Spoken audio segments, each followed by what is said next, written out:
여러분 안녕하십니까? 필드 소방전술 저자 김경진입니다. 지난 10년간 소방승진 기출문제 풀어보기 제3강이 되겠습니다. 2014년도 기출문제 스타트 분류법에 대해서 같이 한번 풀어보도록 하겠습니다.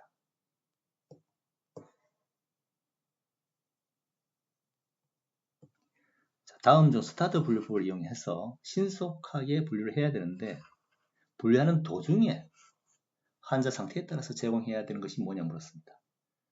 분류하는 도중에 어떤 긴급 문제가 생길 수도 있겠죠. 세 가지가 있습니다. 일단 호흡의 문제입니다. 그래서 기도기관 및 이빈도 기도기 삭간. 그 다음에 출혈에 대한 문제죠. 출혈이 굉장히 심각하게 될 수도 있습니다. 그래서 직접 압박점에 압박하는 것입니다. 그 다음에 발다리 거상이 되겠습니다. 왜?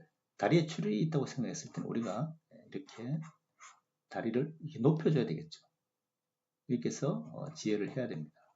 그래서 이 세 가지가 답입니다. 그래서 가, 나, 마가 되겠죠.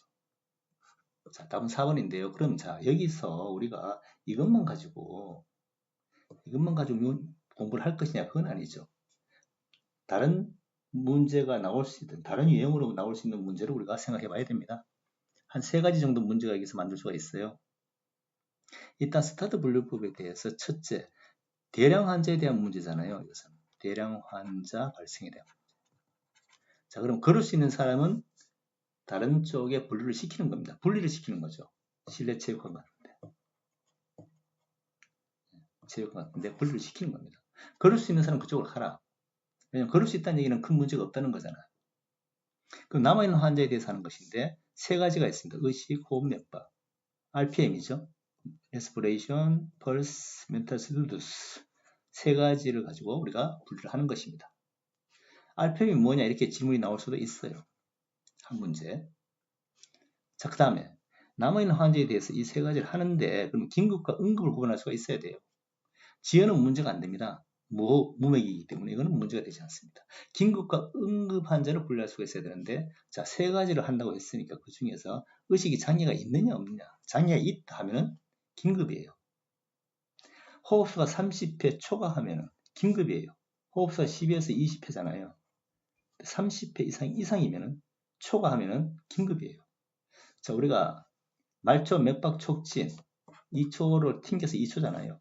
이것이 안 되면 긴급이에요. 자, 그런데 응급은 뭐냐?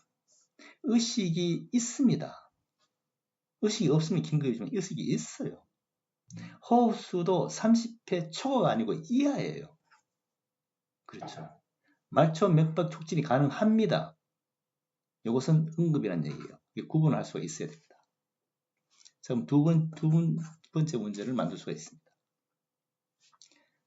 자, 세 번째 문제입니다. 이것을 우리가 문제를 풀어봤으니까 세 번째는 호흡과 맥박과 의식 수준을 가지고 우리가 세부적으로 긴급이냐 응급이냐 이렇게 우리가 정리를 할 수가 있습니다.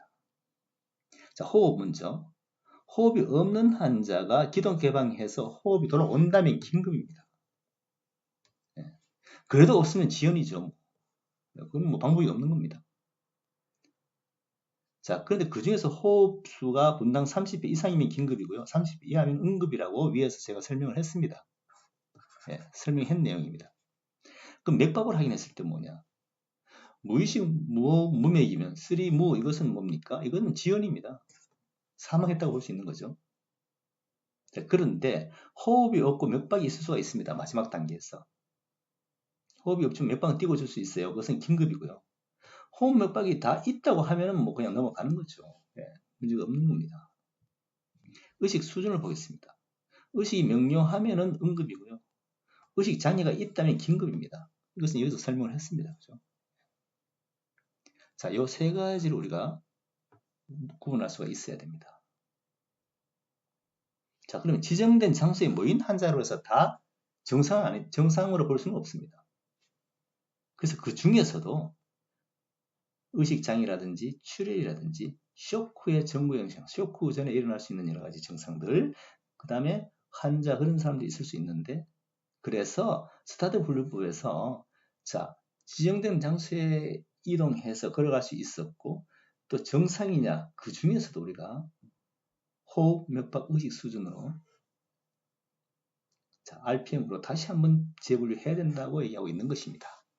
자, 그래서 시험이 세 가지로 나올 수 있다 분명히 말씀드렸고 세 가지 중에서도 우리가 긴급이냐 응급이냐 이걸 구분을 할 수가 있어야 된다 이렇게 설명을 했습니다. 이상입니다.